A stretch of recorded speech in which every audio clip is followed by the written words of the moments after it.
Hi, my name is Ilana Zweschi, and today is January 14th, 2025. I was an art major and a math minor when I was in college, and that background probably had the biggest impact on the current work that I'm making today.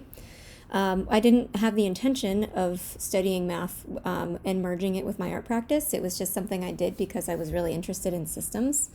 But I used to think that painting had to come from a mysterious, unconscious space of inspired creativity, which, don't get me wrong, it sometimes does.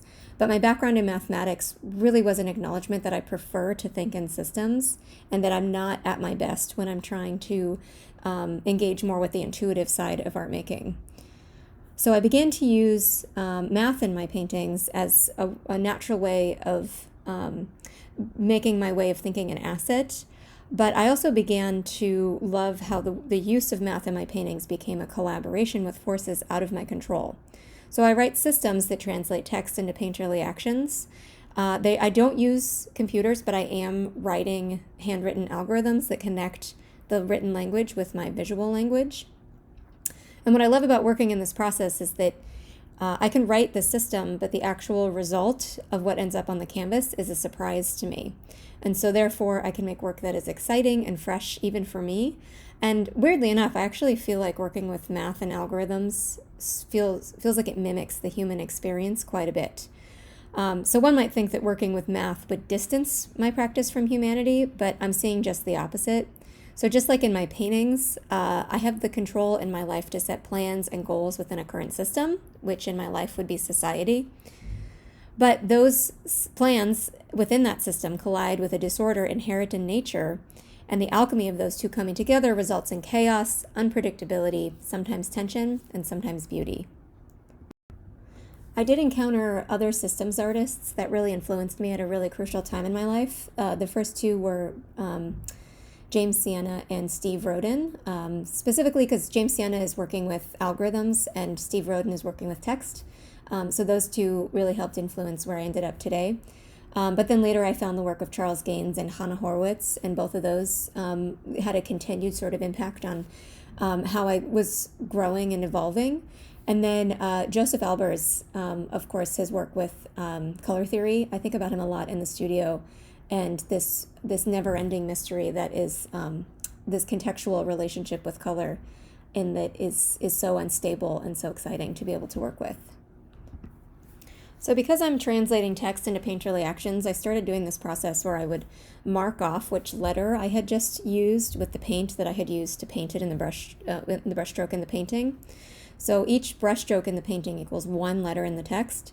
So I would just mark it off to keep my place, and then I realized as I was doing that I was redacting the text. The text was no longer readable by the time the painting was finished. And so I started working with harmful texts because I could take the harmful impacts that the text originally contained and transform it into this beautiful painting as this form of transformation and empowerment. And so the thing that I'm doing now is that I'm working with legal documents and ones that specifically have violent language in them. So the reason that I'm working with legal documents is because they explicitly state the priorities of society and what is accepted as civil. But a lot of times these documents are filled with violent and exclusionary language that represent a status quo of objectification embedded in our contemporary way of life. So I've been thinking a lot about the relationship between laws and society and between objectification and violence, that you really can't be violent without objectification, and I think objectification is a form of violence, and that if we have these written into our laws, it kind of starts to point to what the problem is, right? If we're kind of dealing with these like surface issues, can we get at the core of where it's coming from? And it kind of seems like laws are a good place to study. So I've been working with laws, and then I'll go and redact them by doing my process of marking off the text with the paint. But I've been exposing the violent words, and so the violent words will become a focal point in the painting. They'll kind of trigger a high contrast moment in the painting. And then I leave them as the only readable words by the time the text is finished. So I'll get this secondary text, or secondary painting that's the text, that's left with this poem that's removed from its context. But knowing that it came from a law, I think removes all of this sanitizing, comfortable language and kind of exposes the reality of what's underneath. I think my biggest challenge is balance. So I'm needing to balance the need for income against the need for creation or critical thinking. And so that comes in the form of having jobs that pay me money predictably, which art making does not, and still having time to make art and looking for the balance of that, but then also making money within the art. So my work is very much commercial, has a commercial aspect to it. And I really enjoy that aspect of it, and it works very well. But sometimes I'll have projects that I'm like, there is no commercial application for this. So can I devote time to it if it doesn't make me any money? But it's something that I think is important to make, or maybe important to have in the world. And so I'm always looking to balance the kind of practical aspect of being an artist versus the spiritual or human aspect of being an artist. I think about my younger self a lot because I am a college professor, and so I work with students over and over again that are in the beginning stages of learning how to be an artist. And there's so much that I've learned that I wish that I knew at that time, that I just love so much that I can share with the current budding artists of this age, even though I can't go back and share it with myself. I love that I can pay it forward to this next generation.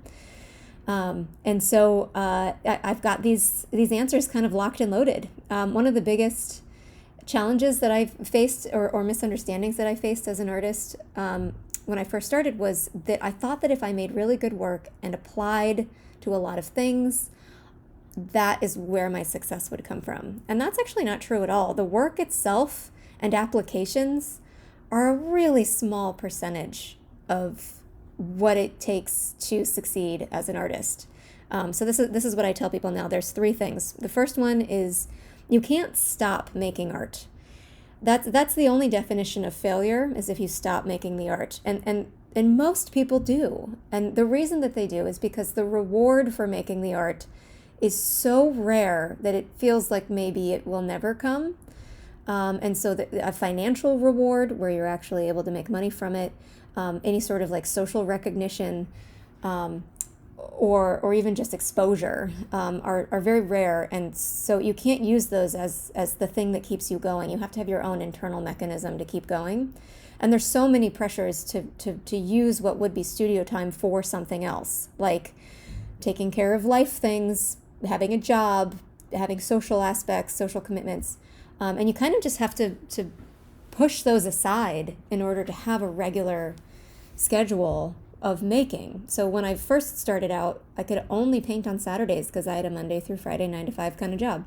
And I painted for 8 hours every Saturday, and I didn't do any socializing. If I had friends that had birthday parties during the day on Saturday, I didn't go. I mean, it was a pretty hard and fast commitment that really laid the groundwork for being able to work through enough ideas and make enough work that by the time the opportunity came to me, I was ready for it.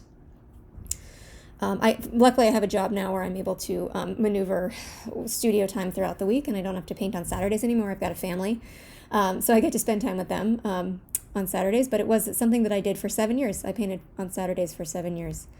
The second thing is that the network is the number one means to success that I have experienced, and not through applications. And so you have to grow and nurture your network, and you really should see them as friends, not as a means to success. And so if you kind of build this beautiful community of other artists' friends around you, you will raise each other up, way more so than kind of the individual toiling away at various applications and studio time. So you have to go to openings, you have to ask for studio visits, you have to invite people over to your studio. People do things like they'll start crate groups, things like that. And then the last one is to really be smart about the art business. You can read art business books. The one that I like is one called Art/Work. You can keep track of all of your expenses and income, and you can claim that on your taxes, and just kind of have some of that practical stuff that is not really talked about in art schools, that can really help you succeed on the business side of being an artist, which is kind of undeniably part of it. My mediums and techniques are very conventional. I'm using hand-built wooden stretchers with stretched canvas and gesso, and then oil paint and oil mediums, and all the things that you might learn about in an art school. And I really don't veer from that. So the mediums are very traditional, but the concept or the method is maybe the one that feels more contemporary or more experimental or unconventional in the use of the algorithms. So I'm using the language of computers, but I'm not actually using computers. And I'm allowing a lot of chance or other non-visual systems to make visual decisions in my paintings.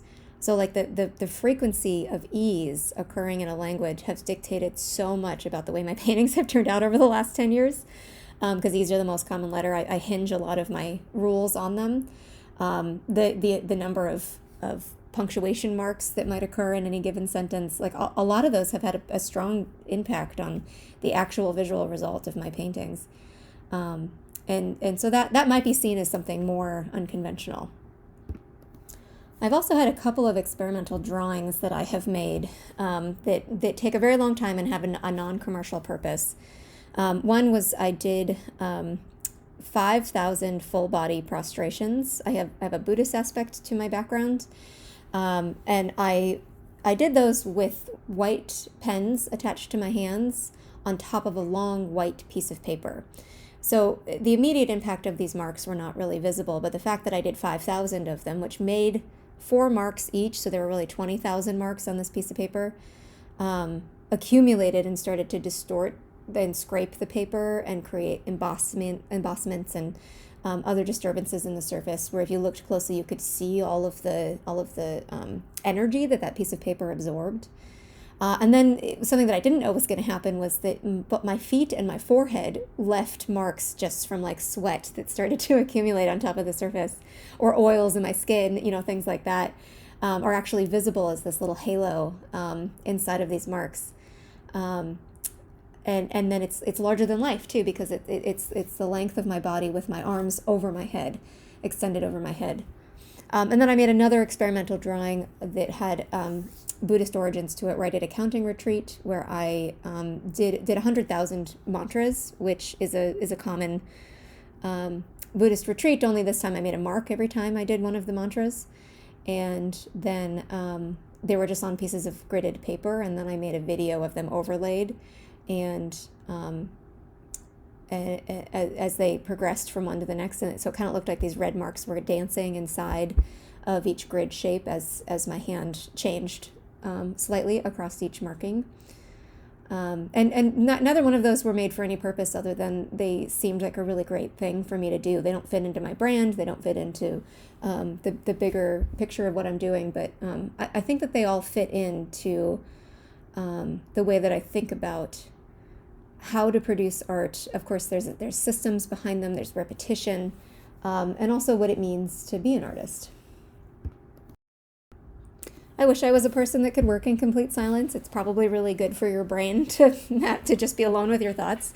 But because I make all of my decisions before I start painting by writing the algorithm, I make very few decisions while I'm actually painting, which leaves a lot of time for my brain to take in other information. So I listen to a lot of audiobooks, and I can learn a lot that way. A lot of the audiobooks I listen to are just for entertainment purposes, but a lot of them are nonfiction, and I get to explore all kinds of fun things. I'm a mom of identical twin girls, and I read a book about the philosophy of twins, and some of that actually ended up going into my artistic practice. That wasn't why I read it, but it ended up in there.